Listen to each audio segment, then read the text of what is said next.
আসসালামু আলাইকুম।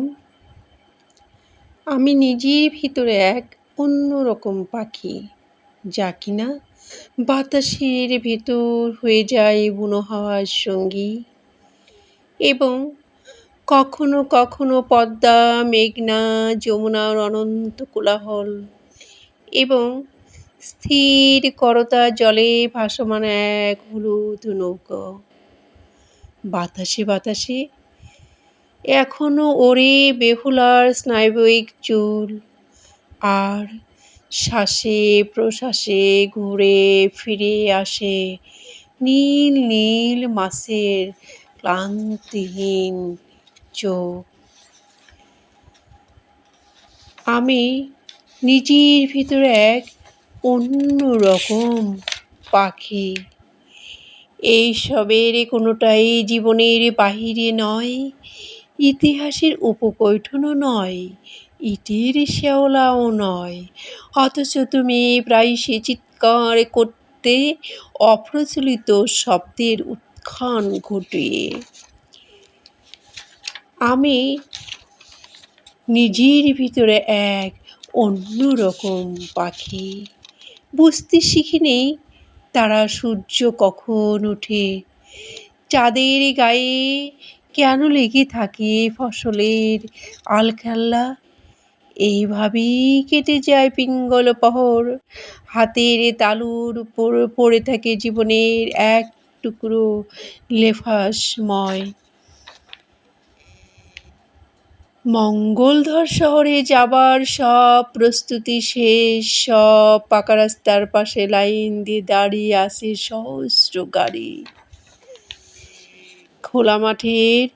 খোলা মাঠের উদাস বাতাসে আজও ঘুরে বেড়ায় পিঙ্গল পাখির ঘ্রাণ সমাচার। অনিন্দ আধার প্রতিক্ষণ স্পর্শ করে দুটি ত্বক, আর বাতাসের কালো চুল উড়িয়ে চলে যায় ক্ষত্রিয় দেশে। শুধু ঘাস অব্দি হেঁটে চলো হে মানুষ, ওই শহরে আছে তোমার প্রিয় নর্তকী, তোমার প্রিয় খাবার, অতি প্রিয় নগ্ন বাজার। তুমি চাইলেই সম্মুখে পাবে নক্ষত্র ফুর, হিম চিৎকারে ছুটে আসবে ক্ষিপ্ত অশ্বের চোখ। ওই যায় সে মেয়ে সামান্য জলে পা ফেলে ফেলে নদীর দিকে।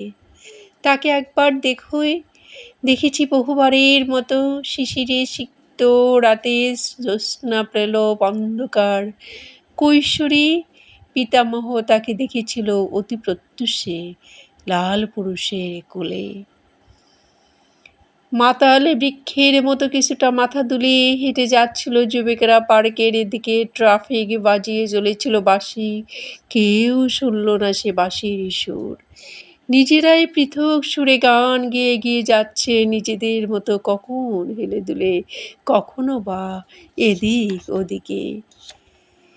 হৃদয়ের মর্মতলে শুয়ে আছে অনন্ত বিশ্বাসের চারাগাছ, যা কোনো দিন একদিন রূপান্তরিত হবে ফলবিত বৃক্ষে। হৃদয়ের মর্মতলে শুয়ে আছে অনন্ত বিশ্বাসের চারাগাছ। কেউ ছোঁবে না তোমাদের নবপ্রস্ফুটিত আনন্দ, উপমার উজ্জ্বল দৃষ্টান্তগুলি। আমি চলে যাবার পর তোমরা তোমাদের ইচ্ছে মতো চলাফেরা করো, ঘোমটা টেনে আড়াল করো সবুজ উঠোন। ইদানিং কিছু কিছু অস্বাভাবিকতা বিহ্বল করে, চিত্ত অস্থির করে তোলে। জেগে ওঠে মৃত্যুর বাসাহীন নেশা। ঘুম ঘুম সময় হেঁটে যায় শামুকের মতো, সে যে চলে যায়, পেছনে রেখে যায় ম্লান হৃদয়ের ক্রন্দনশী চোখ। এলোমেলো হাওয়ার ভেতরে অন্ধকারে খেলা করে অগ্নি শিশুর মতো।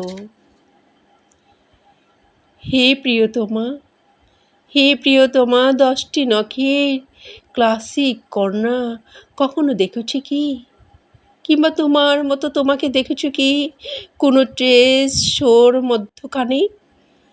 চাঁদের জৈবন্যে আধুলি পড়া নক্ষত্রগুলো মহাকাশের গহ্বরে কোনটা গোলাপের যৌবনকাল, যা দিয়ে সহজেই গড়ে তুলে যায় রাসায়নিক অট্টালিকা, অথবা রঙিন চিলকুঠো, যেখানে নির্বাণে অতিবাহিত হইতে পারে এক উদ্বাস্তের কুমারিত্ব।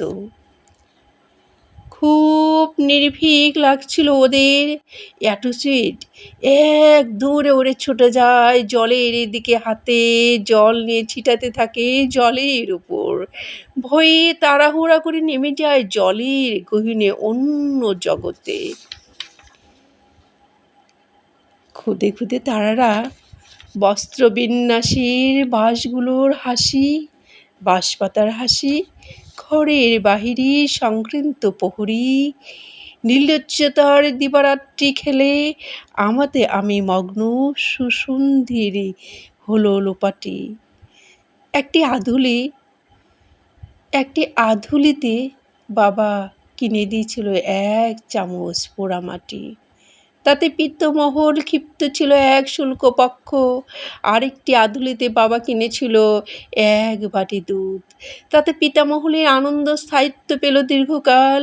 বাবার হাতে আর কোনো মুদ্রা বোলো না। এক অচেনা প্রত্যুষে পিতামহ বাবার হাতে তুলে দিলেন আরও পুরানো দুটো আধুলি। বাবা কিছু বলতে চাইলেই পিতামহল দ্রুত চলে গেলেন অন্য স্থানে। বহুদিন হলো ধূসর মাঠ, মাঠের সরু পথ সদা নম্র, জল ভেজা ঘাসের গরুলি দেখা হয়নি। একদা এক প্রত্যুষে এক প্রবীণ কৃষকের সাথে হঠাৎ দেখা। অবাক হয়ে দেখছি তার অভিজ্ঞ চোখ দুটি জ্বলছিল ভোরের উনুনের মতো।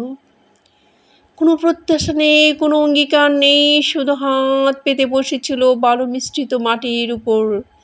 ক্লান্তির খবর রেখে সামনে নিয়ে ব্যাকুল হয়ে হাসে তার মুখের পাঁচালি গন্ধে দৃষ্টির নেশা যায় বহুদূরে।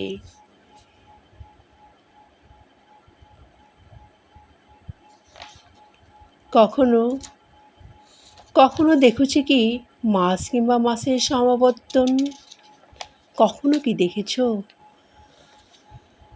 কেউ কি আছো যে ভুল থেকে শুধরে নিতে পারো নিজেকে অনেকটা নীল আকাশের মতো?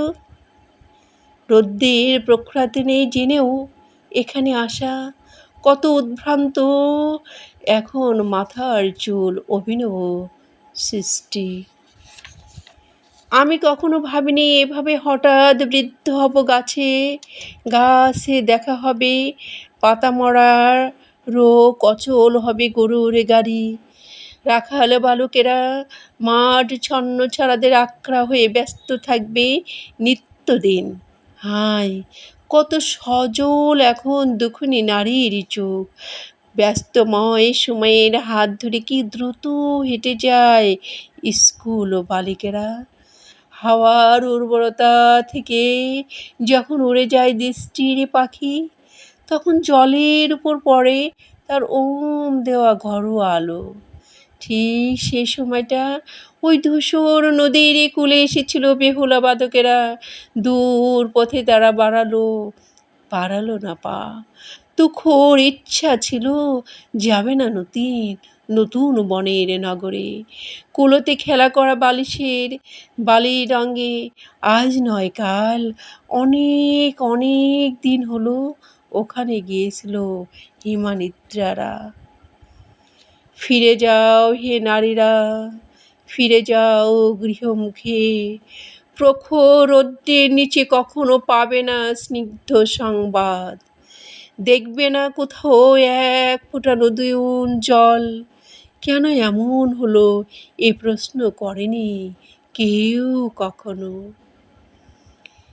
ওরা চলে গেলে অন্ধকারে ঘনিয়ে আসে আবেগে চড়ুই পাখি, শালিক আর গাংচিলের দল।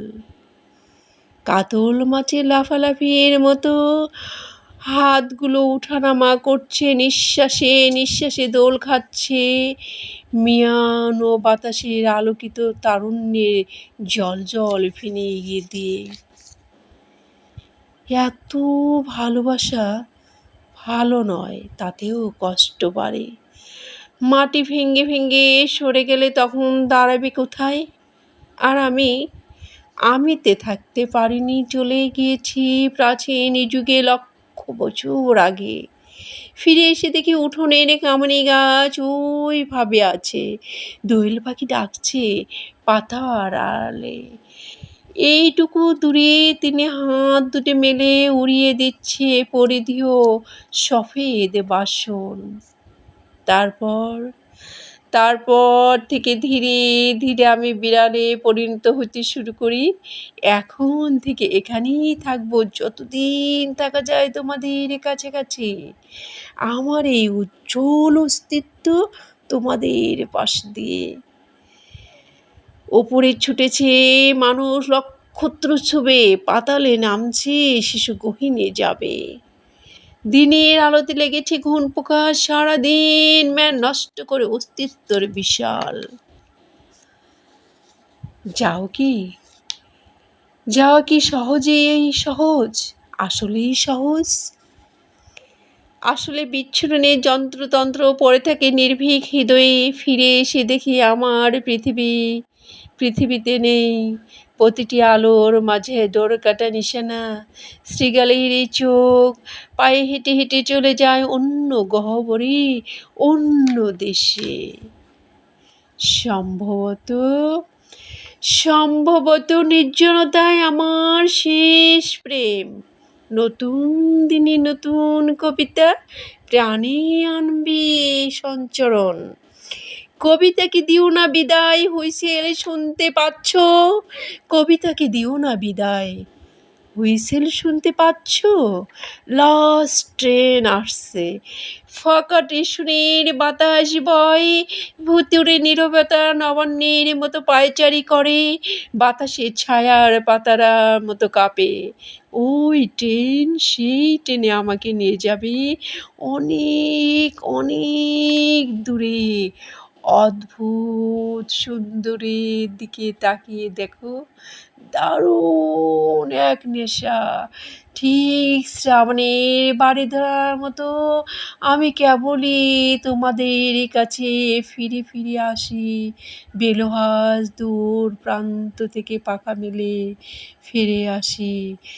এই সৌন্দর্যই কত সহস্র বছর, কত সহস্র মাস, কত সহস্র দিন, কত সহস্র প্রহর নিয়ে আমি তোমাদের কাছে মুগ্ধ চকিত অনন্তকাল কাল নিরবধি থেকে যাব। ধন্যবাদ।